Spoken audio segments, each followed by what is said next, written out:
Let me ask you a question. Have you ever had a brilliant idea at one time that you feel like it's possible to do? And the problem was you had a great idea, but you didn't want to take action.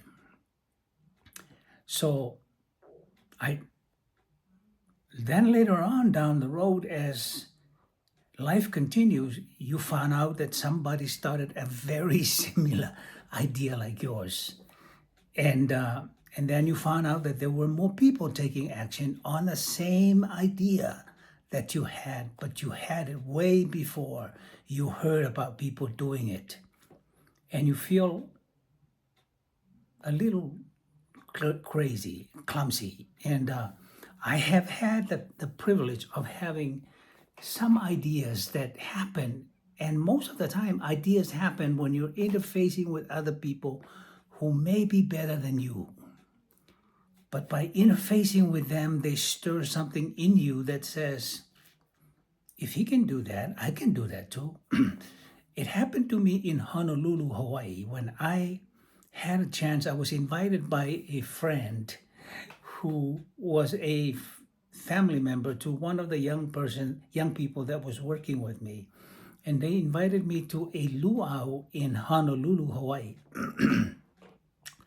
And the thought of a luau means, as a Samoan, I eat a lot. And I thought, man, I can go and eat what the tourists are eating. So I went. I accepted the invitation. I went there, and the entertainment was very nice, very beautiful, professional, and all that. And I remember in my heart, I was complaining against the narrative behind the show, the script, because I was writing script at the time, and I also know what goes into a script is the idea that string one act to the next, the music, and you put all of that together. But you have a reason for doing that, and for me, my reason would be to honor the Lord Jesus, because that was my main focus. And but I remember as I was watching the show, hearing the MC talking about Hawaii and the strange God, and then they do a depiction of what they were doing in the olden days and bringing it to the modern days of how they were depicting. Plus, the costuming I was not in favor of, because it was very much like a burlesque show, but it's the way the tourist wants it. So they were producing programs that catered to what the tourists came to do. At the same time, they respect their own presentation, so they put a variety of different numbers on the show to depict a leaning towards making sure the tourists are getting what they came for, and at the same time stay true to the narrative of the culture. And I was overwhelmed with the idea that there was so much value put in that particular program on the goddess of Hawaii. Nothing wrong with the goddess of Hawaii, but to bring it into a setting where there was no other context to understand that there were some good, some bad, and some evil in the history. I was complaining, and I was complaining to myself, because I thought, this is not good, this is not good. And I was going through all the different things, and I was making this list of complaints. And I walked out, went and thanked the host who was inviting me there. And then I walked out with these complaints, and I remember sitting in the lobby of the hotel having this list going through my mind, and then I heard a voice. I heard a whisper in my head. If you are complaining about all of this, why don't you do something about it? And I remember saying, because at that time we were entertaining the idea of doing the tourism industry in Kona on the Big Island, but I was far away from reality of ever doing something like that. We were not ready. But sometimes the decision to make and to act on something does not mean that we are ready altogether, but the decision is made to act. So I was having this conversation on my own evaluation of the show and all that, ashamed of my culture being prostituted like that. And I heard these words: if you are complaining about this, why don't you do something about it? And that was a very direct and straightforward word for me. So I made a commitment at the lobby of that hotel that day. I'm going to do something about this. And so that was the beginning stage of what was later on born as the production entertainment company that we did in Kona, Hawaii, at the hotel, where we were now displaying what I was saying to myself in that hotel lobby. If I were to produce something, this is what it would look like. And I made a commitment then when I was not even ready. But it's amazing what happened to you when you make a commitment to do something and then you take one little step at a time to follow through. And and then I found myself that I was writing a script for our program, the beginning of our program on the Hawaiian Islands with the luau. And I was looking around for somebody to do the narration, like an MC, in welcoming people to the luau grounds. And nobody was wanting to do that. So I said, well, I'll do it. I'll do it myself. So it's one thing to make a decision. It's another thing to be willing to take the step, even if it is uncomfortable. Even if it is sometimes something we say, well, I'm not ready for that. I was only kidding. I was doing things behind the scene. But that was what came to my mind when I thought about my own experience and my own journey in producing and getting things done. The pressure was mounting because as I was walking out of the hotel in Honolulu at Waikiki Beach, I realized that this is now upon me. I cannot even talk to anybody and complain, because people would ask you, how was the show? I didn't complain. I said, that was beautiful. But in my mind, I was saying that was my founding, that was where I got the initial idea of the question. If you see something that needed to be corrected, if you engage with something that even your best friend or someone that you respected has said something, but then you said, but there's another way. But that other way may be the doorway for you and I to get into the next level. That was what happened to me. I went back to Hawaii, to the Big Island, and told my wife and told some of my team leaders and said, we're going to go to the hotel. And they said, so how we start? So I said to them, make a list of all the popular songs from the islands. And I made a list of my own popular songs. One of these days, I'm going to do a playlist of some of those songs that I remember as a little boy growing up. And we only had one radio station that we listened to from the outer islands coming from the main island, and there's music coming through, and those are the music that I capture and remember. So I said, here's the list of songs. So these young people who were doing well with their work, with missionary work and working at the university, I gave them the list of songs and said, they look at it, they look at me and said, these are not songs that we want to sing. We want to sing worship song. And I said, so we start here, and then we translate some of the popular songs that the Christians sing, that we can assess that it's because most of our demographics of people who were coming to our program at the hotel were people from the Midwest and people from Canada, some from Europe, some from Germany, and so they may have had an exposure to some of these Christian lyrics. So what we did is we translated on top of those that initial list that I gave them. They sang it all night, and then when they're done, they started saying, "What else do we need to sing?" Because we had 30 to 45 minutes to fill before the show. And so I said, so let's just translate some of the songs, How Great Thou Art, all the popular Christian songs at that time. We translated them into Fijian to change the pace. We translated them into Maori. We translated them into Samoan. And so we began to sing these songs and some of the Hawaiian songs. And it started to turn. It started an idea that was started at that Honolulu hotel at Waikiki Beach, when it was just an idea. But I was committed, and I decided, this, we had the hotel, the luau, at the luau ground. These young people were singing for 30 minutes while the tourists were getting their food, and they sat down and eat.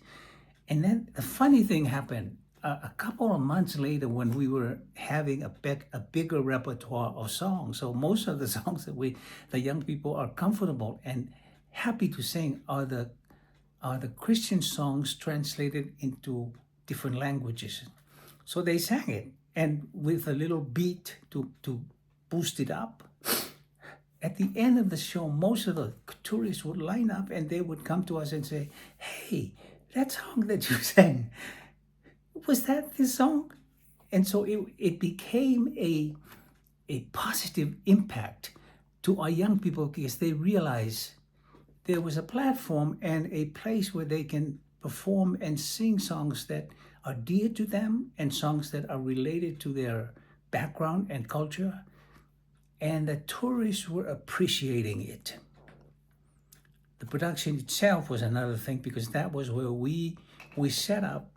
My idea of setting up was putting a script to showcase to my friend. I will invite him later to come and see our program and say to him, "This is what I had in mind when I saw your program in Honolulu. So we can make a difference." And this friend was a Christian, and he believed in that. He later on quit his position in that particular company and became a minister in the church there in Honolulu, and powerful ministry. But he was a powerful producer. He used to say to me, "Susana, you cannot bring your Christianity into the tourism industry." And I said to him, "Watch me, I'll do it." So these are the things that are foundational. But it started with that place of intimidation. I was intimidated because he had a well-established entity. He had professionals, and I didn't. I had a lot of Christian missionaries, and some of them had a background of dancing professionally, but they never have been in a production that is guided by Christian principles. So that was, but the changes has been very unique and very interesting. That particular show has been in Hawaii, on the Big Island, has been an establishment for the tourism industry on the Big Island of Hawaii. It became the number one place for tourists to come and go to. And even to this day, it's still going on. And then we branch out into conventions that took place in Kona on the Big Island, because it was a big destination for conventions. And sometimes these conventions bring in some of the Hollywood stars. And so it was fun to go during the day, because the convention planners wanted our group to do all of the day activities and then the production at night. That includes the 30-minute singing and the production. And it was good to go there and see some of these young Pacific Islanders mingled with Hollywood stars. But it started with an idea, and somebody has to believe. And you and I are given ideas every day. Ideas flows in and out. And it's for those who are serious in what they see to the future to overcome the feeling of intimidation, the feeling of, I'm not good enough to be at that level. You don't have to be at that level yet. You just need to make a decision. I'm going to be at that level. And so that became a formula that, not a formula, but a principle that I kept in my own journey and my own life. That every time I'm around people that I'm a little bit overwhelmed by how significant and how better they are than me, I go to that little place where I say, okay, so what can I do to be there? And this is where the foundation of all of these things. So, and number one, I think I mentioned in one of the videos that to find a North Star in the pursuit of life is the most important thing, because your North Star is where you retreat to find reasons that gives you the courage to take the step. I'm reminded of the exhortation given to Joshua when Moses died, and God came to Joshua and said, "You're the man. I have chosen you." And Joshua have seen Moses lead the children of Israel through the wilderness and through the desert. And now it's his turn, but it's the highest level of getting there was to go into the promised land. So when Joshua took over, there are instances in the scripture, in the book of Joshua, where God came to Joshua and he said, "Be strong and courageous." Being strong is not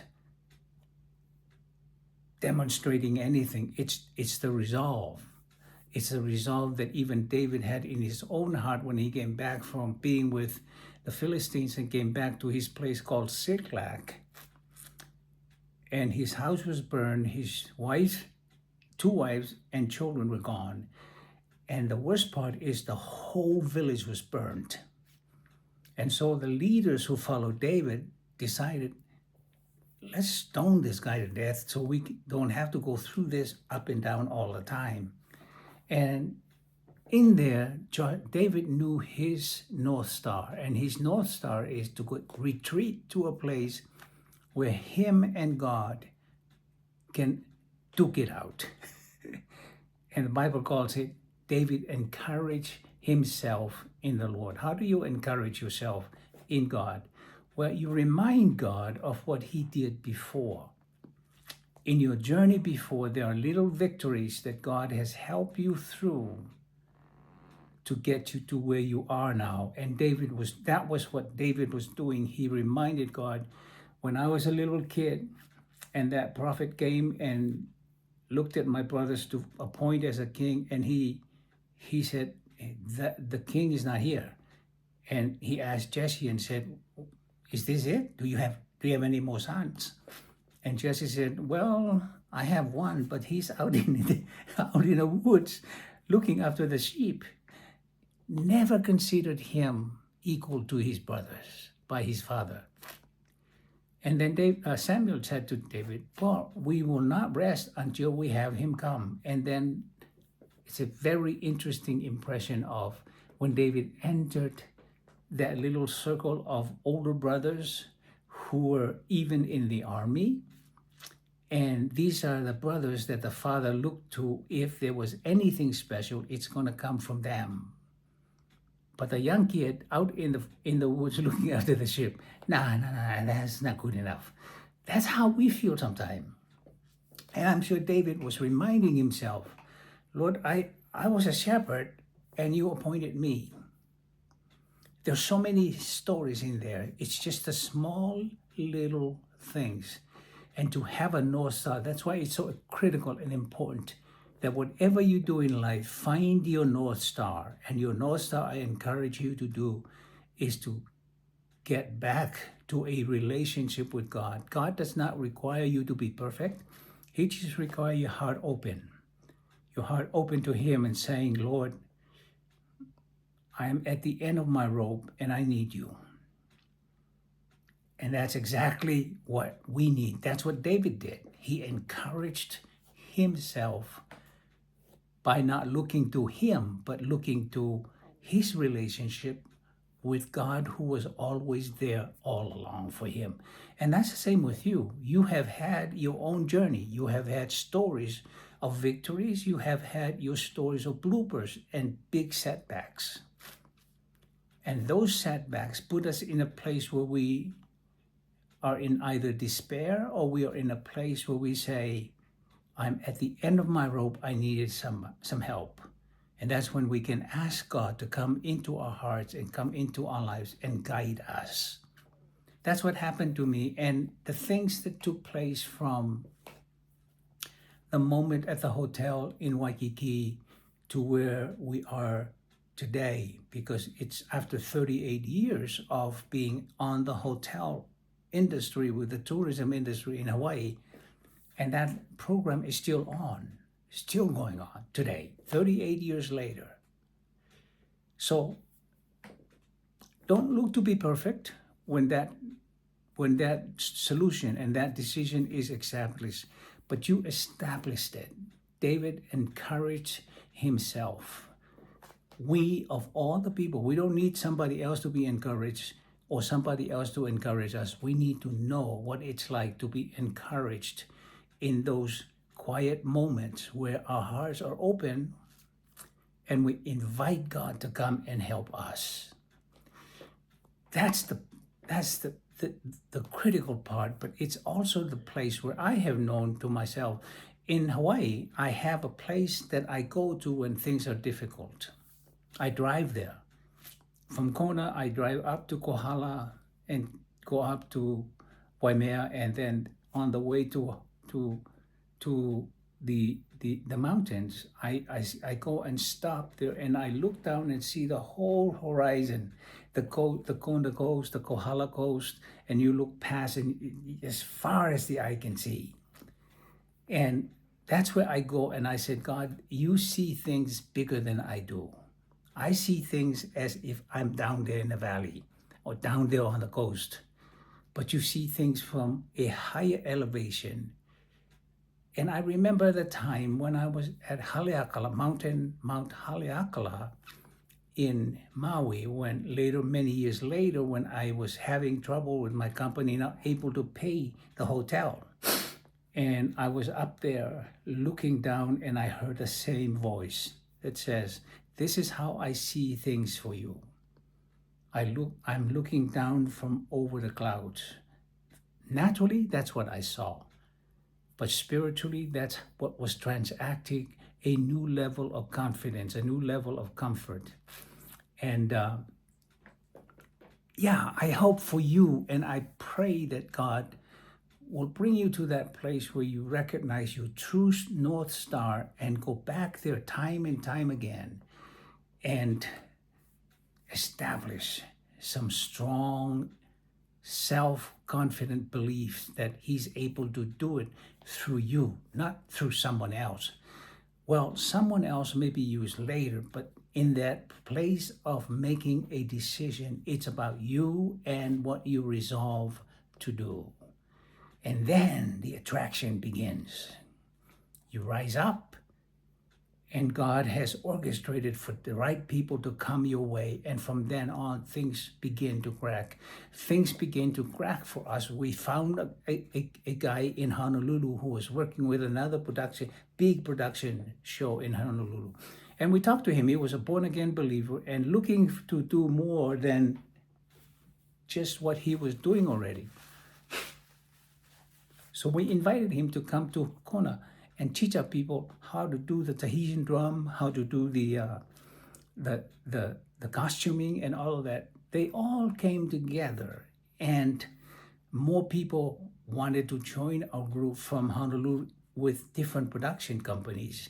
and they came and showcased their talent in our show. Some of them stayed on and became a part of our production company, which helped us to launch to the next level. Everything worked together for those who love God and are working towards His purpose. I pray that your heart will be open today, and as you see these challenges ahead of you, as you see these opportunities, that you will not withdraw, you will not quit, but that you will stay strong and encourage us. Find the courage in God for you. And when you have that courage, you're able to be guided by the Holy Spirit one step at a time. And at the same time, too, people are being spoken to, whispered to, because they're all trying to find a place in which they can contribute. And you will meet them. You will definitely meet them. I hope this helped you. And if this video has helped you, please follow me by subscribing to my video, like it, and share it with your friends so YouTube algorithm can expand the number of people who are able to see this and become blessed by it. Thank you very much. This is Sosenile Au. God bless. Bye-bye.